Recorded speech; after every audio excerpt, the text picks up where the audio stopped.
All right, go ahead. All right. Hey, welcome back to everybody. It's 12:15. It's my great uh, privilege and honor to introduce Angie Morgan to you. Before I do that, the slides that Angie has created are available to you in the session room. They're above the blue button, I believe. Also, Angie's giving away copies of Spark, and the top three most involved attendees are also going to get a copy of her book, Lead from the Front. So with that, let me introduce Angie Morgan to you. Angie is New York Times and USA Today best-selling author of Spark, How to Lead Yourself and Others to Greater Success and Leading from the Front. She has written numerous articles on leadership and organizational excellence, appearing on a wide variety of publications, including Forbes, Fast Company, and Success. She has been a guest on CNBC, Fox News, and CNN. She also has her own company, Lead Star, to help professionals understand how they can achieve greater success by implementing leadership practices into their work routines. With that, Angie, this is also, Angie, just to be a very interactive conversation. Please use the chat function, post the questions. I'll be monitoring them, and we'll be interactive with Angie for the next 45 minutes or so. Angie, thank you. Hey, thank you so much, Troy, Amy, Jason, everyone who has been responsible for making this event come alive.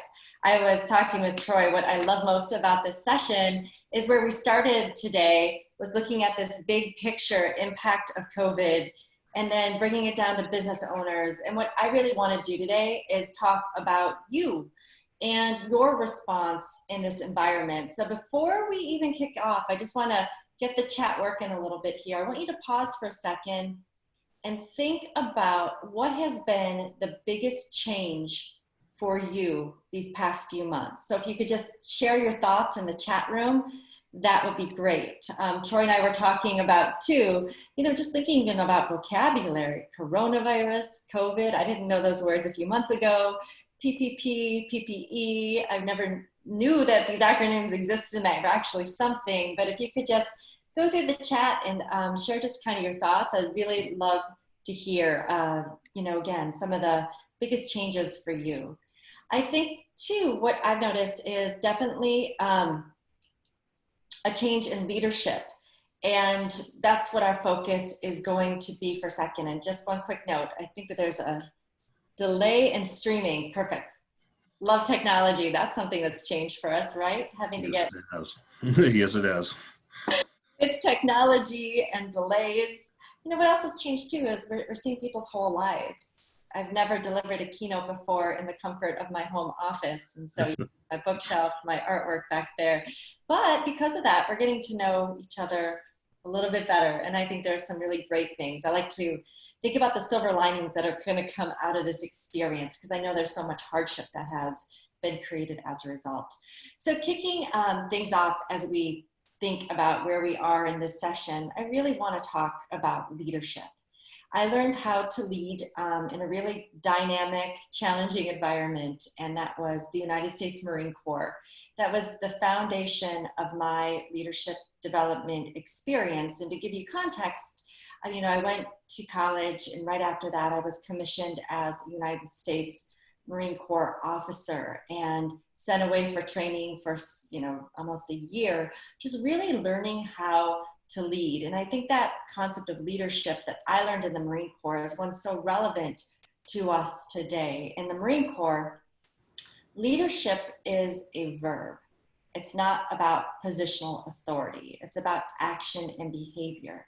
And so because it's a verb, it's something that we can all demonstrate regardless of what shoes we fill, based on an org chart, or even place in an organization. I think we're all just really challenged to lead. And right now, we're being challenged to lead in an environment where we're having to make really challenging, difficult decisions without any real clear certainty about the future. I can't even tell you what next week is going to look like, yet we're all challenged right now to make these really difficult decisions. So when I was talking with Troy and Jason about this event, we thought, like, let's go revisit the fundamentals of leadership then, because that's what, sports teams do when they're having some off seasons, is they go back to the fundamentals. It's what businesses do when they're having some unsuccessful, product launches. They kind of go back to their core. So let's focus on us and our relationship with leadership. And I'll also tell some fun Marine Corps stories. I don't know if anybody is a veteran, but if you're a veteran, please call yourself out. I'd love to hear from all of you. And of course, I know we just came out of Memorial Day. So I was in the Navy, and we used to give you guys rides every now and then. I've heard, yes. And I'm on ship, and I appreciate that greatly. Thank you so much, Troy, for that.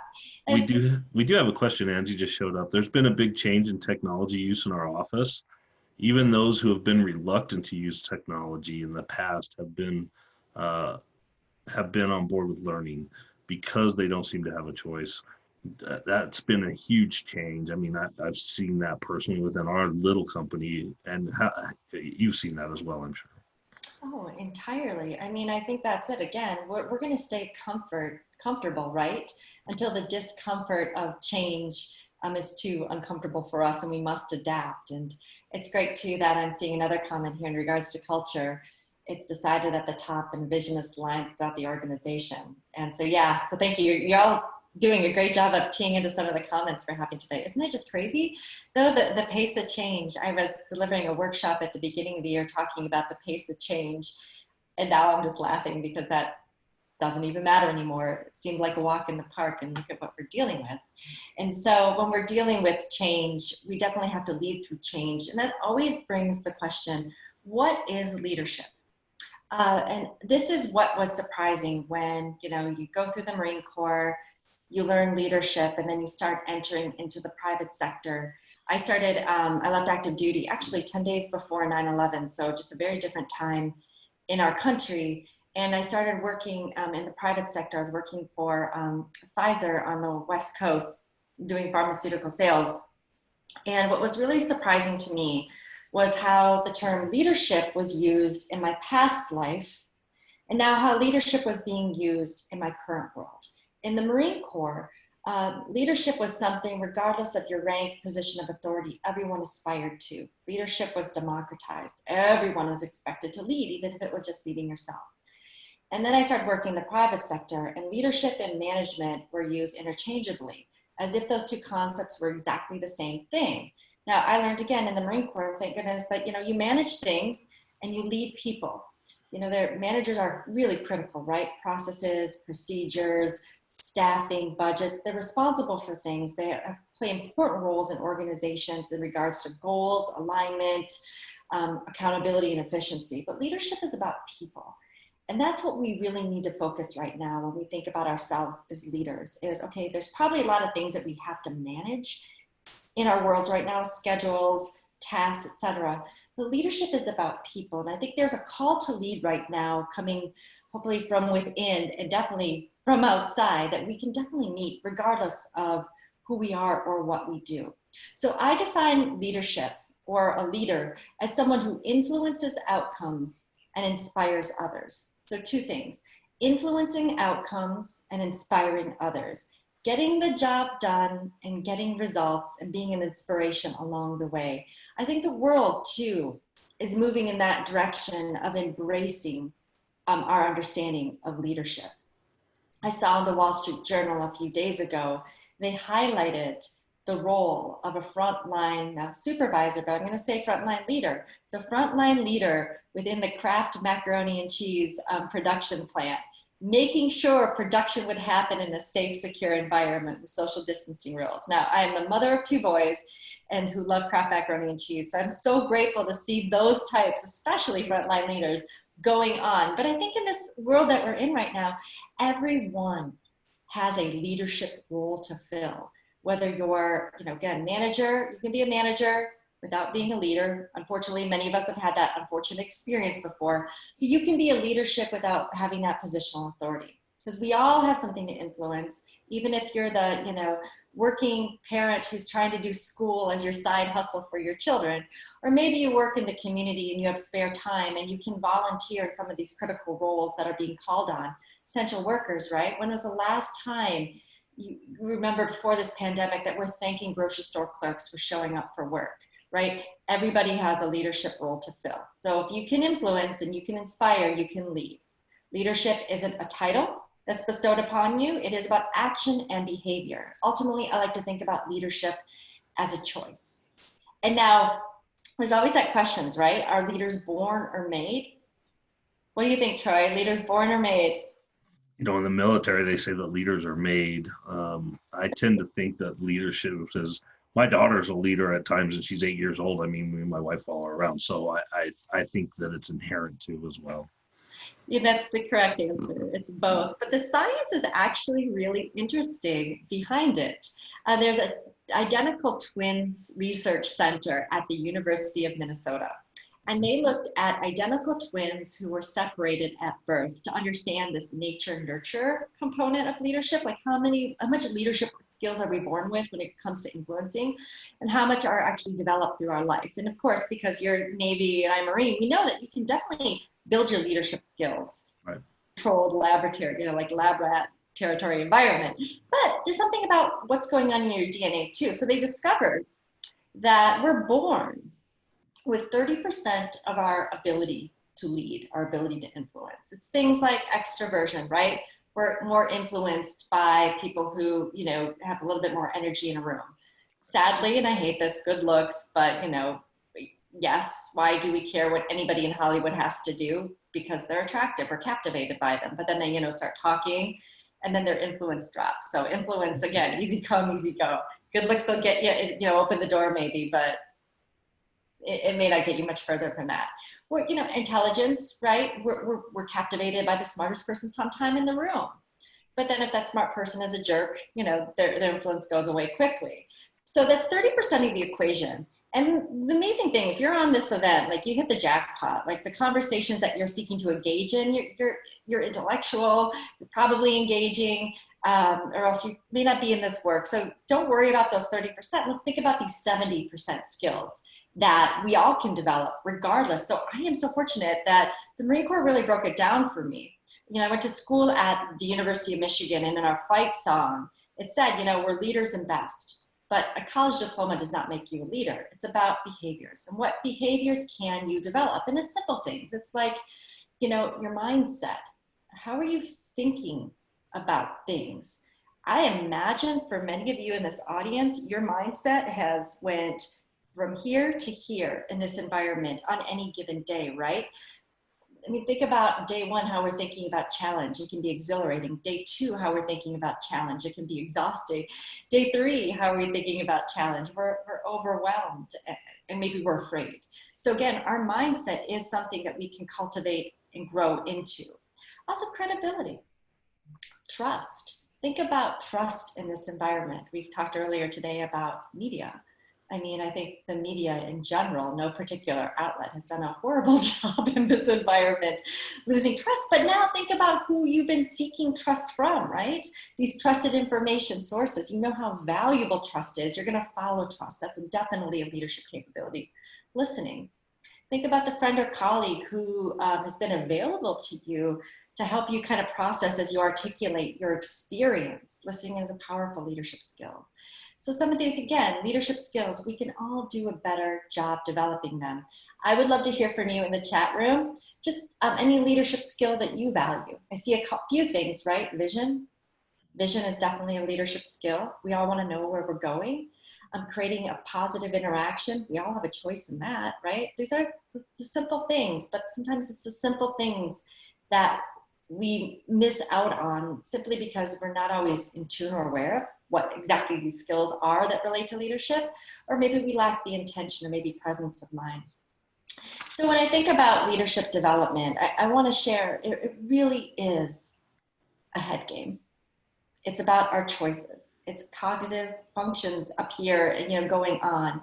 It's kind of understanding that not all of our instincts and actions are consistent with leadership. I'm going to be talking about service-based leadership in this environment in a few short minutes, but I want to share, think about, for those of you who have children, we're not born service-based leaders. Our instinct our instincts aren't to be abundant and generous. Our instincts are to wrap our arms around our things and pull them closely and take care of us. I think about my two boys. They don't wake up in the morning thinking, how can I help mom out today? How can be of service to her? How can I cooperate with my brother? That's not how we're hardwired. We are hardwired to think very selfishly. So to do these things, right? Thanks so much, Rob, right? To be honest, open, to lead by example. It takes some accessing your mind and being intentional with that, overriding some of those instincts that we have. And so those are kind of cognitive abilities. So whenever I get asked then, how do you grow and develop your leadership skills? It always starts with just paying attention to what your instincts are and seeking how you can override them. I was thinking about sharing with you an example, and hopefully this will convey, not using a slide, but I was thinking about just, well-intentioned businesses or organizations or even people, right? Wanting to be honest, wanting to be, truthful, transparent, all those things. Like it definitely takes discipline with consistent behaviors. I was recalling, from a culture perspective, my Marine Corps time in uniform. One of the most interesting things is on day one, you're told the type of culture your organization has. It's, one where there's honor, one where there's courage, and one where there's commitment. So you're indoctrinated into this in your environment. And the proof is when you go experience the culture and those values persist, right? If people are held accountable to honor, courage, people are, held accountable to being courageous, not just physical courage, but sometimes managerial courage or ethical courage or moral courage. And commitment, are people showing up committed? And I juxtapose that against a company that I'd love to hear you try to guess which one this is. So this is a company where their values were respect, integrity, and excellence. So respect, we treat ourselves as we would like to be treated ourselves. Ruthlessness, callousness, and arrogance don't belong here. Integrity, we work with customers and prospects openly, honestly, and sincerely. And excellence, we're satisfied with nothing less than the very best in everything we do. Any guess which company that is? So again, their values, respect, integrity, excellence. I'll share with you on my screen. You can see it up close. Enron. Oh, yeah, that's awesome. It is. And what it shows is that, even the best intentions, when not demonstrated, can fall short. And so nobody wants to be that, right? We all want to be able to have that consistency in thought, word, and deed. And it just means for all of us is that we have just to be really thoughtful and intentional with our approach to influencing and inspiring.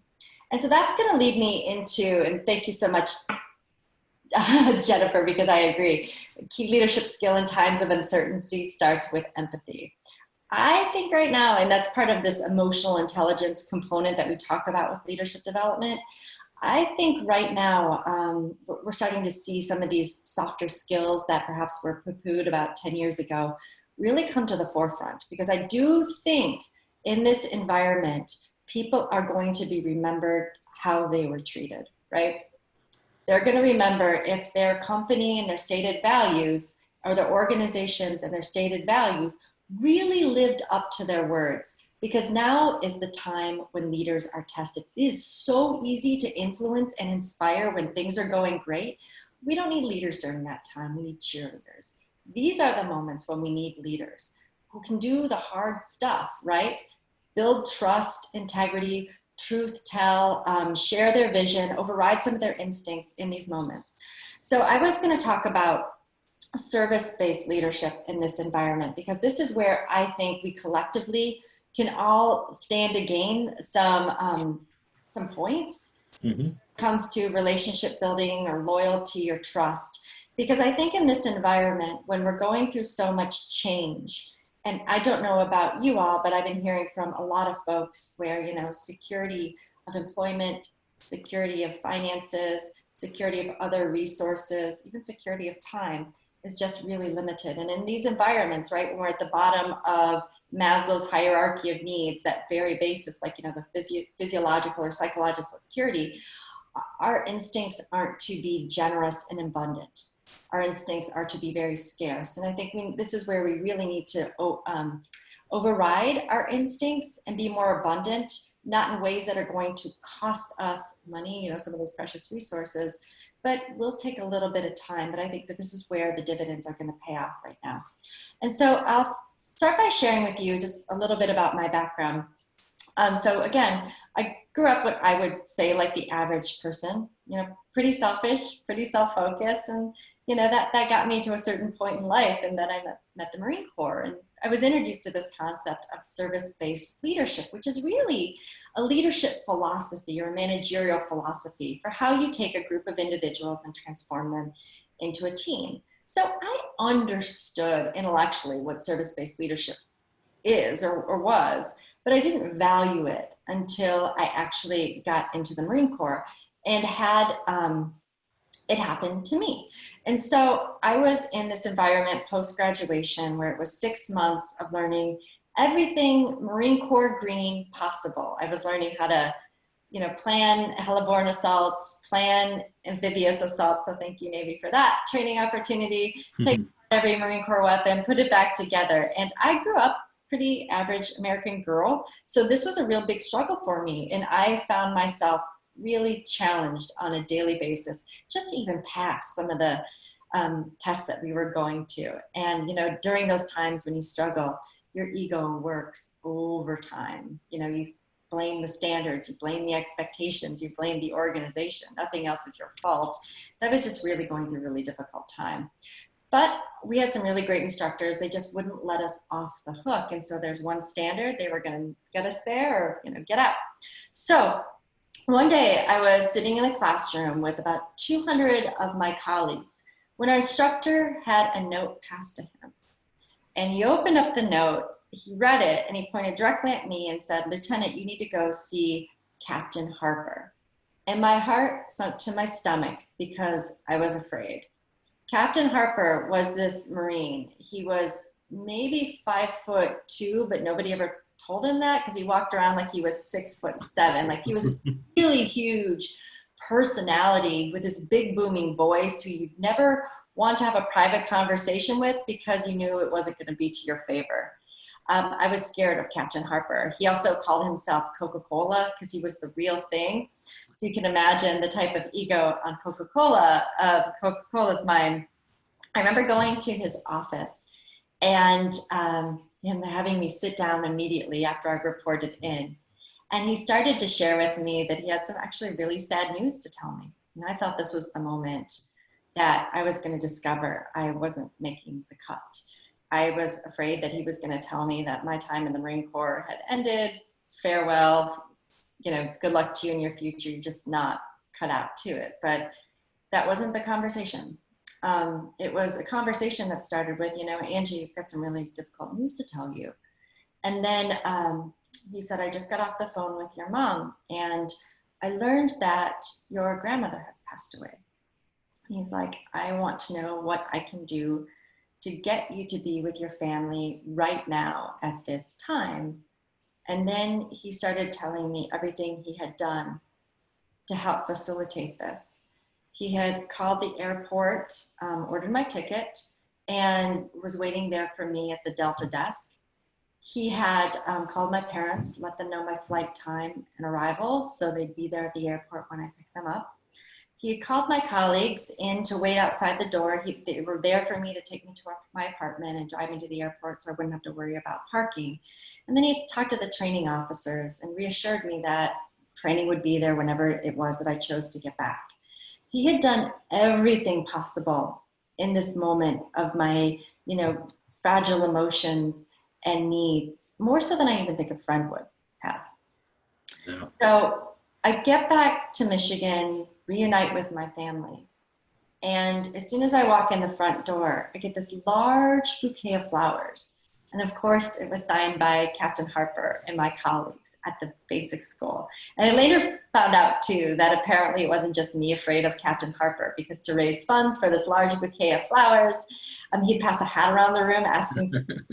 So other people, too, were intimidated by Captain Harper. And it transformed me as not just a human, but as more importantly, a leader.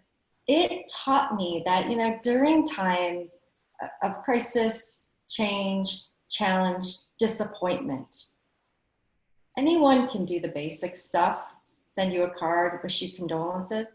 But if you're going to build a team, you do more than that. You demonstrate empathy, kindness, compassion. That is what builds loyalty. That is what conveys care, concern. That is what strengthens bonds. And I feel like this is the call for all of us right now. So, where we started, thinking about leaders are people who influence and inspire.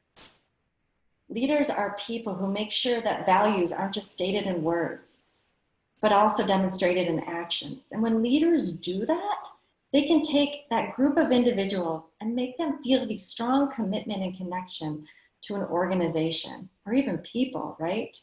And that is really what's needed right now, is a service-based mindset. We have to override our instincts and really lean in right now to the true needs that people have.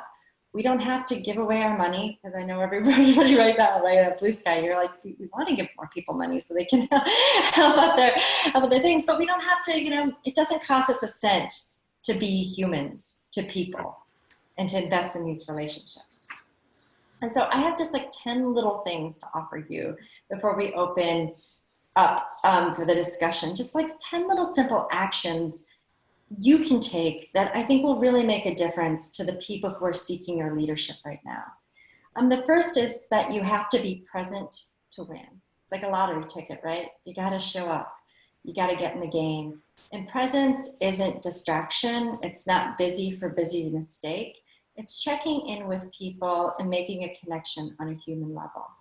People need presence right now. There's something common. I mean, think about it. Like, we're supposed to be social distancing, at least here in Northern Michigan, 6 feet away.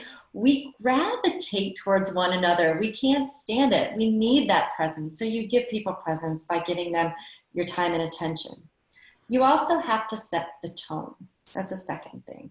There are a lot of ways when people ask us how we're doing or ask us what's going on that we can answer that question. We have to be honest and, certainly transparent, but we need to make sure that we're setting the right tone for the right audience. For example, there have been periods in this pandemic that I'm scared. I'm a small business owner too. And it's been really challenging as you wait to see if you're going to get access to the PPP funding. Unfortunately, we got ours as well. But it's in those moments, it's like, being able to share, like, I am scared right? And this is how I'm processing my emotions. So being honest, but making sure, right, that I'm scared. I don't know what the heck's going on. That's a different message. But just being really honest and direct and trying to find, ways to share information that has a way of keeping people engaged and in the game. Heather shared something pretty interesting, and it's right in line with what you're saying. Actions speak louder than words. Empathy, kindness, and compassion builds loyalty and strengthens bonds, which is right what you were saying, and it's so on point. I guarantee you're never going to forget Captain Coca-Cola. What's funny too is that I call Coca-Cola because I wrote about him in our book Spark to ask him if he minded if I shared that story. And he's like, what story? And I said, the story of this, do you remember that? And he's like, no. What he does every day. That's just who he is. That's just who he was. And I think that's what we all want to be. But the concept of being generous and being abundant, it's a discipline. Like, you have to, because it's not our instincts. And so again, presence, setting the tone, be positive. It is a hard environment right now to be positive in, and you want to come off as sincerely positive, right? Not like, it's going to be a V, we're going to rebound in a heartbeat. I mean, that's kind of a little naive to say. I think the positivity is like, yeah, this has been a really hard time. And this is what I'm learning about myself in this moment. I'm learning that I have a tremendous capability to handle stress, and this is going to be great because I'm building resilience. Or I'm learning that, my family actually really may not enjoy my cooking, but we enjoy sitting down at the table for dinner. Like, finding something positive to comment on, because we can go negative. That's like the low-hanging fruit. Anyone can go negative in this environment. It takes work to find positivity. But what you fuel your mind is what it's going to feed, and that's going to be what it's out. So the fourth way is small talk. In this environment, small talk is a big deal. Besides, we have to small talk. because the question, what did you do today, for many of us is kind of the same yesterday. I may even be wearing the same clothes that I wore yesterday. Ways. My challenge with everybody is when you get the opportunity to think about, relationships in your world from your whole like relational ecosystem, try to learn something new about the people. And this is starting to ask better questions to get to that new about other people. A great question to ask too, Andrew, I'm sure you've heard this in the Navy a lot, asking the question, how's morale? Not just like, how are you, but hey, how's morale in your household? That's like taking a temperature in an organization or like your family. I guess my kids that all the time. How's morale? It's different than how are you. How are you can be answered with fine. I'm okay. Mm-hmm. How's morale? You're getting somewhere. That's a really great question to ask because you can do something with the answer. The sixth way is to close your mouth and open your ears, which is hard for all of us, many of us, me. But here's the thing what makes it really hard is that we can listen twice as fast as we can talk. So when someone's talking at you or with you, you have all this excess capacity, which you probably use to think of things that you're going to say. So being present in those moments is really powerful because if somebody says, I'm fine, that's not a moment to move on. That's a moment to pay attention and say, how can I help you? What's fine? And go a little bit deeper. And that transitions to our 7 steps. What the small stuff?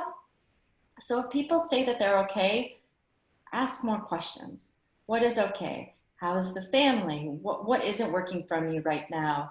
Or even share, right? This is what I hear is working for somebody else. This is what they're doing. I'm spending a lot of time doing that. I work with human resources leaders across the country. And as they, imagine return to office for their work environments, I am listening and I'm hearing what people are saying and I'm sharing information and sharing best practices. I find myself in this environment being more of a reporter and an informer than a leadership development consultant because I think right now people's time and attention is on survival. It's not thriving right now. And so just being able to serve in that capacity is really important. And the 8th way is seizing training opportunities. I think one of the best questions that we can ask people around us right now is, what are you learning about yourself in this environment? You've heard the phrase, a crisis is a terrible thing to waste. This is the time leaders are made. You can't manufacture this type of challenge and change environment.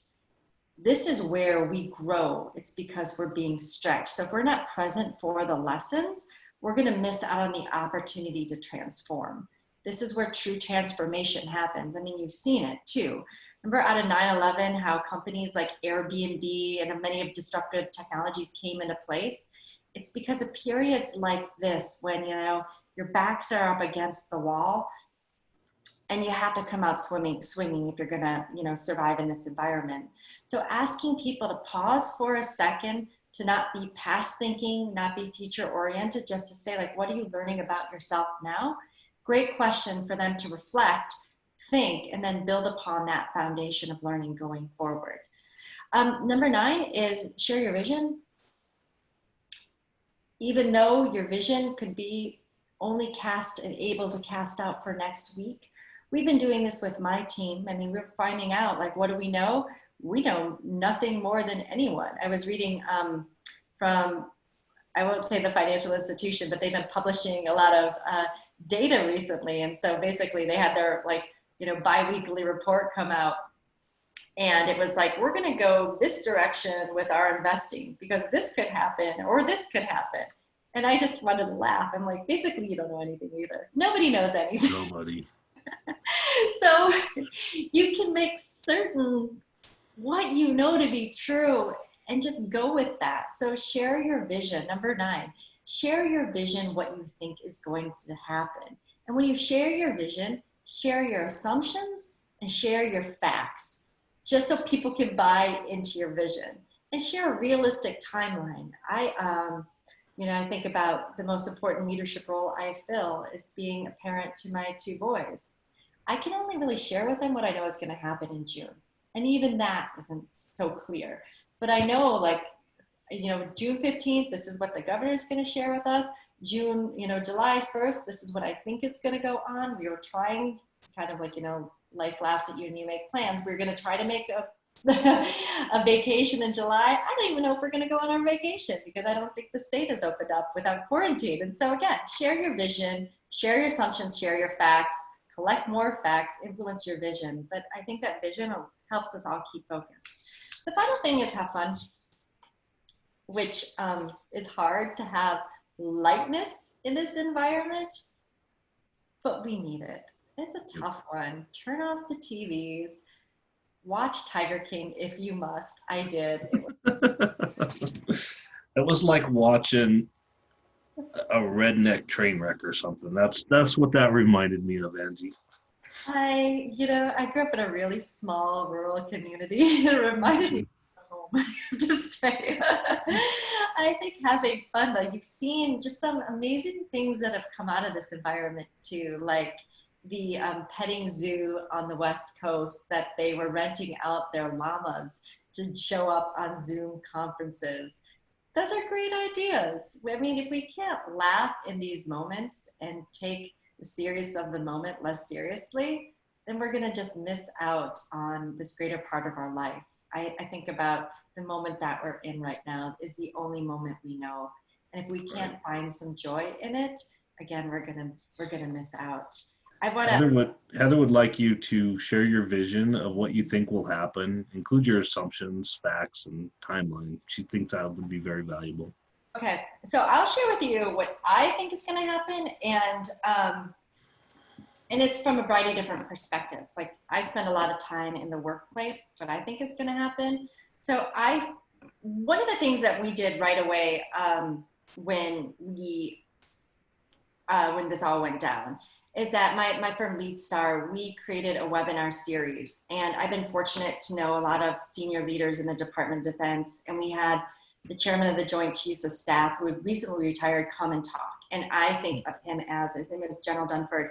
He is a prolific leader. So I'm really influenced by not only like his access to the world stage, that's definitely valuable to somebody in my position, but he said to me in this webinar that we did, like, 18 months, a vaccine isn't going to come for 12 to 18 months. He's like, we need to really prepare our lives for that. And until testing can happen, this normal, and it was such a bummer to hear that because it wasn't what I wanted.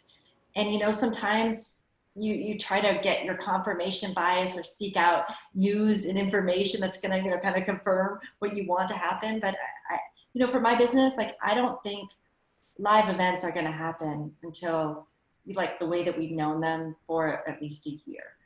And going back to one of the earlier presentations from the Lieutenant Governor of Utah, that's like a forward-leaning indicator of when we think that the economy is going to, really come back and start to swing back. And so that's a bummer. Like, I don't want that because that's my livelihood, right? Is events. But it's, and I love concerts, but it's kind of what I'm anticipating. So at least 12 months, maybe 18 months until we're kind of back to business as usual or business growth as usual. I think business as usual is a whole other bag, and I'll get to there for a second. And so right now I'm working with a lot of clients, and they're thinking of return to work, or I know we never stop working, return to office. And this is different state by state. Some are mandating that people will be back, but there's also a lot of childcare complications that go along with that, as well as a lot of people's fears, anxieties. The best organizations I've been working with really err on the side of yes to accommodate workplace needs and employee needs. Some of the not so successful organizations that I'm really concerned about are the ones who are really rigid and stringent with how they're treating their people during this time. I feel like they want people to come back to the office because they feel like that's their way of controlling their environment, but nobody has any control. None of us have any control. And if we haven't learned that lesson in this pandemic, we're never going to learn the lesson. So I think that, so for workforces, I think there's some exciting things, right? I was talking to a woman, she works in financial technology in the Bay Area. A lot of her friends are leaving the Bay Area because they want, if this can happen there and they can be stuck, they might as well be stuck where they have a little bit more freedom. She said about $3,500 a month for a one-room apartment. That's ridiculous. Right. buy 20 acres here in northern Michigan. It's just such a different experience. And so I think that the workplace is going to change dramatically for good reasons. I think that there's going to be a lot of waiting and see. I think we're all really good to respond to our environment and the shifts, but now we're just kind of wait and see mode. And this is the hard part, right? This is the doldrums of our existence, is wait and see. This is not who humans are. This certainly isn't who Americans are. We like action, we like freedom, we like forward momentum. This is just not a comfortable space for us. But those are some of the things that I'm anticipating. And so personally, what I have been doing, and maybe this is more, hopefully relevant too, I've been using this time to write a lot. I think that the process of writing is very clarifying and very cathartic. So as you think about your business and how you want to engage the variety of roles and responsibilities that you have, just because you think things until you can process it in writing, you may miss out on something really important and valuable. So think about that way. I'm also reading a lot more, but I'm having a hard time reading fiction. My attention span isn't good. It's just, I think, because we're kind of responding to all these news. So I've been reading a lot of different articles to try to broaden my perspective. And I think for all of us too, like we have to have passionate detachment about, passion is what I want to happen, but detachment from it is I can't just reinforce my opinion to will it to happen. It just doesn't work that way. So there's just some of those concepts. And I started taking master classes. If you've ever seen those advertising, that's been really just kind of entertaining. I do watch some Tiger King. I did watch 90 Day Fiance, which was another joyful train wreck. But that's my versions of fun. And I'm happy to take any additional questions. I just thought good opportunity to summarize, where we started. I am truly passionate about the work I do, leadership development. The most important relationship we have with any leader is the one with ourselves. Using this period to turn inward a bit, to kind of assess our strengths, our talents, our weaknesses, our limitations is really valuable. And upon discovering our talents, strengths, weaknesses, and limitations, we can find actions to grow and develop.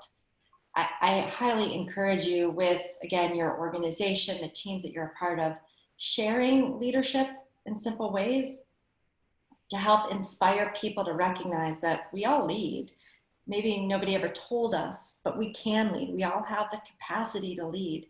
And leadership is on demand right now.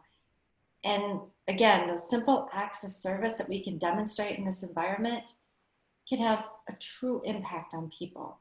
We can transform people, even if it's just calling somebody we normally don't call and listening, digging into the questions that seem kind of, unanswered, or just being there for people as much as we can. And I'm just really grateful, and I'm happy to take more questions from anyone. Too, as a result of this, I just appreciate the opportunity to share this message. So thank you so much, Troy and Jason and Amy, for the opportunity. Angie, thank you. I think that was a great presentation. Heather, thanks you, and lots of people have through the chat function. I thought that it was a fantastic presentation and some really good words of wisdom that you shared with us here. So really appreciate it, Angie. And thanks for being on all day and participating in the event as well.